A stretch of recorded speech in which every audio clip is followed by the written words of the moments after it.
So Web Bab is a web and branding agency, which is specialized in providing services to associations and European projects. So we help associations and EU projects with all of their needs regarding websites and technology overall, and also branding. Yeah, so in a nutshell, that's it. So Web Bab was founded in 2012, and we started off as a software development company.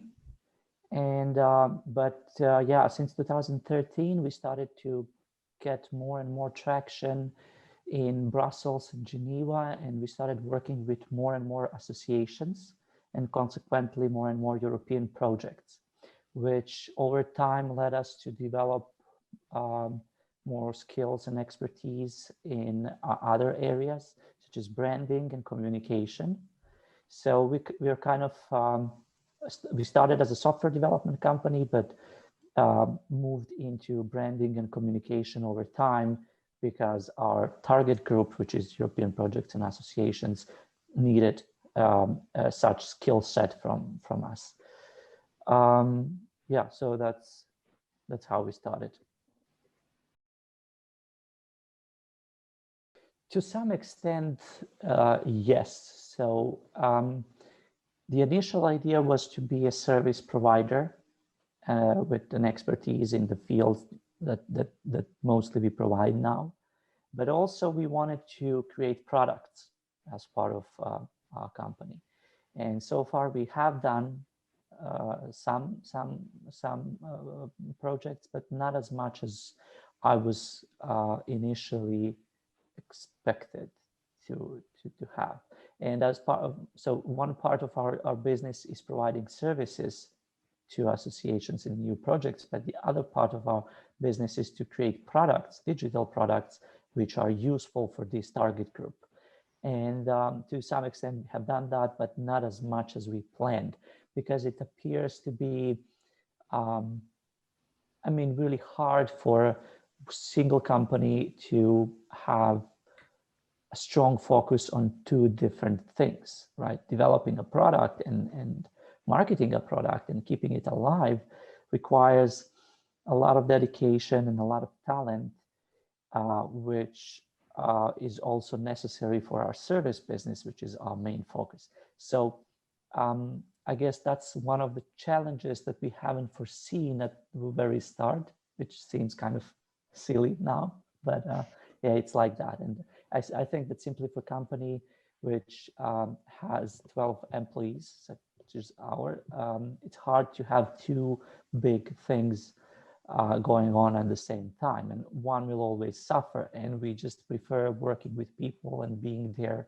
as a service provider to associations and new projects. So that was always our main concern and my main focus. So yeah, apart from that, I think we are on a good track. Yeah. It has been, you know, I'm not sure how you say that, an exponential growth, you know, in terms of what we can cover with our services and the market that we can cover. So I think, like Nemanja said, we are very much on the right track and we're getting there. So for us, it's a new experience being part of the consortium. And definitely what we learned is that we can make a much bigger impact if we are there as part of consortium from the very start. And that's something that we are all excited about, because we can do more good, I believe. So far, we've been involved in over 40 European projects, but it was always as subcontractors in different areas. And that's great as well. But still, yeah, our perspective is totally different when we are part of the consortium. And initially, we were just excited about being able to deliver our experience to the table and help this project succeed. But now we are very excited about the fact that we learn how much more we can be impactful And that's really something that gives us the energy and motivation to give our best here. Being a private company, it's kind of, I guess my answers are different from institutions and NGOs. But anyway, we tend to communicate with our clients to our newsletter and through the meetings that we have with them. And in that communication, we share as much knowledge on the latest technologies and innovation that's happening in the market. And I guess this is providing a lot of value for them. And so that's one way we can um, um, share the knowledge we have with our target group, with European projects, with associations. And again, I think this is really valuable for them. On the other hand, we have our employees, and one of the policy of the Web Bab is to hire interns, so people who have no previous or very small experience. So we foster these people, we teach them, we educate them both in-house and hiring experts from the outside, and simply help them to get up to speed with latest technologies, methodologies, and so that they become the best versions of themselves in professional sense of the word. So that's that, and maybe I will just add that we also are trying to share all the knowledge that we have through our social media account and through a blog, which is actually now being developed. So we are looking forward to do more of this knowledge sharing, which we believe is a very good thing for the industry. Exactly. Yeah. I mean, like Nemanja said, you acquire some type of expertise working with people in this sector, and it's always usable, to try and diffuse that knowledge, disseminate it throughout different types of nonprofits, and just kind of like have that knowledge base that is being, available to the people from those sectors. So being a technology company, when you develop software, whether it's a website, an extranet, intranet, CRM, whatever it is, e-learning platform, you have a lot of innovation going on by the people who are behind these tools that are developing it. So you have to keep track of everything new that is coming up on the market because it's changing so fast. And if you want to stay relevant for your target group and stay just on top of your competition, then you have to follow the innovations and implement them, and also educate your target group so that they are able to extract as much value from those innovations as possible. So how do we aid is just by following the innovation that is happening all the time in technology world, and then incorporating that into our working routines, and also educating our target group on those topics and those innovations. Like Nemanja said, fostering that growth and following the innovations that are happening. And of course, as being a service company, your goal is always to provide a quality service, but also, like Nemanja said earlier, is to have a product which is aiding in some kind of way. It is helping, bettering people's everyday work, but on the same hand, it has to be new, it has to be innovative.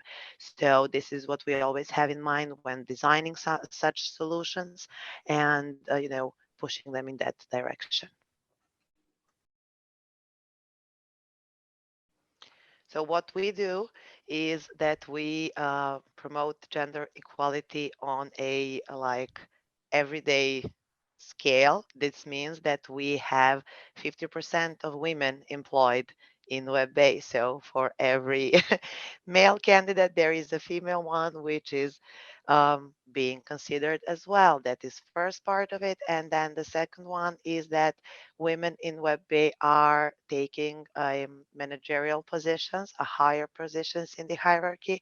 And also there are as many women that are in technical positions as well as males. And also there is none of the salary discrepancy between female and male employees in Web Bab. And this is something which we're very proud of. I just want to add that it's kind of for IT company, because we are primarily in IT, right? Typically, you will see 80 or 90% of employees being male, and that's why we are very, very happy about the fact that we have 50-50 in our team. Exactly. I just wanted to say, I mean, it's kind of like this natural thing, you know, it's very natural. You know, so when it's kind of like it's integrated within the company culture. So when someone new comes in, you know, they're kind of like going into that, and it's kind of like an environment, a surrounding that is, you know, becomes natural, normal, and then people try to, like, you know, fit in there. And of course, I mean, no one is like not everyone. There has been cases in the past, of course, you know, that someone is maybe not happy with that setting, you know, but this is something that we're feeling very strong for, you know, and this is something that we want to foster and continue fostering. And then of course we try to work with people who are happy with such a setting and can grow in such a setting. So this is what we're looking for when we ask someone to work with us, basically. I mean, we are getting equal number of female and male applicants. If you have no bias, then it's only normal that you will have roughly 50-50 employees. But in IT, I think there is a huge bias there, because you have a lot of people who don't believe that women are equally good at programming or some other technical position. You know, you would typically see a woman as a designer, not a developer, which is strange because a person is a person. So I think that we simply look at the candidates and look for the best talent and somebody who can fit in our team based on their talents. And then the 50-50 distribution between male and female happens naturally. We don't really think about that. We decided to be a part of FEMaLE as it is a project which is targeted to improving women's health and people's everyday life. So if there is a chance for us to put our knowledge to that cause, we're of course much happy, very happy to be part of it and aid, you know, in the project's goal by in any way we can. I would just second what Kate already said. So that's So Web Bab in FEMaLE project is a work package leader. It's a work package number 9, which is dealing with the communication and dissemination in the project. So our responsibilities is that to ensure that there is a strategy for effectively communicating about the project and disseminating project's results. So what we do is that we foster and guide a successful communication about the project and help with, of course, other partners we work with, to have a strong social media presence and have as many people hear about the FEMaLE and what we do there. So yeah, I would definitely then say a capacity building part of it. And I think we had a great success with learning about endometriosis as a whole and its community, and of course the pain points of it. And definitely whenever we have the chance to learn and expand our knowledge in such an area, I would consider that a huge success for us. the great thing was being part of this project had a great deal of networking abilities for us. So it opened the new networks, and we met a lot of people with whom we may collaborate in future and exchange knowledge. Even so far it happens. So that was really great. And also, I think it adds to the image of the company to be a part of such a project, and it may help us in future to employ talents, because they might be attracted to the fact that they might be working in a company which is directly involved in women's health and European projects. So I think that's the great value that we're getting out of the project. Right. So I really believe in the team that we have at Web Bab. And I know that in the past 10 years, we learned a lot about technology, about communication, about the European projects, about European Union, Brussels bubble, and everything that goes with it. And simply putting that experience into practice here is what I believe is what we are putting on the table, the value that we are bringing in. And yeah, so of course, experience is one thing. The other thing is motivation and the energy that people have here, and that simply that drives us into trying to do our best, and yeah, not thinking that we know it all, but instead being open to new ideas and learning, and you know, learning as you go, and then you see that you made some mistakes and then you improve and so on. And so in that sense, we are also learning from other partners who are adding value to the project, and then that way we can contribute even more to the project. So in the project, we have medical practitioners and, of course, researchers. They doing their very important work that can actually lead to an important scientific breakthrough. And what we are proud of very much is to aid that, but by offering our expertise, that small niche of it, the communication part of it, and just making sure that their important work is being heard of and is being disseminated properly. And I think there is the greatest value we can add, to the project by putting our expertise to work for the project. So definitely, yeah, since the beginning of the project, that has been a lot of learning for us, especially in terms of women's health and endometriosis itself. And what I learned also as a female is the importance of the diagnostics time. And what we know so far is that that time is still very long, and it can take a half a decade or something. And definitely can be looked at as one of the biggest pain points for the people with endometriosis. So definitely our aim and the aim with the project, it would be to shorten that time as much as possible.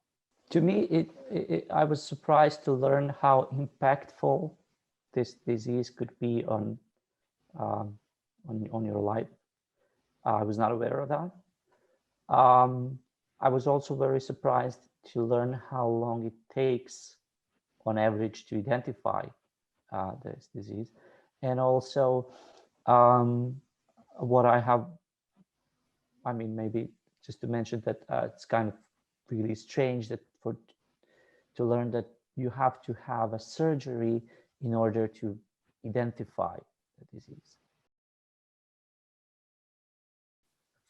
Right, so whenever you speak about endometriosis, you actually are speaking about women's health. So overall, I think working on endometriosis will have a positive impact on women's health. So probably more people will start using, let's say, Lucy app to track their symptoms and their periods and so on. And consequentially, they will know more about their health and possibly some issues that they have there. So I guess that's one of the maybe side effects of doing this project. of course, the main effect should be to help fight endometriosis, right? But I think aside of that, there is a overall benefit for women's health.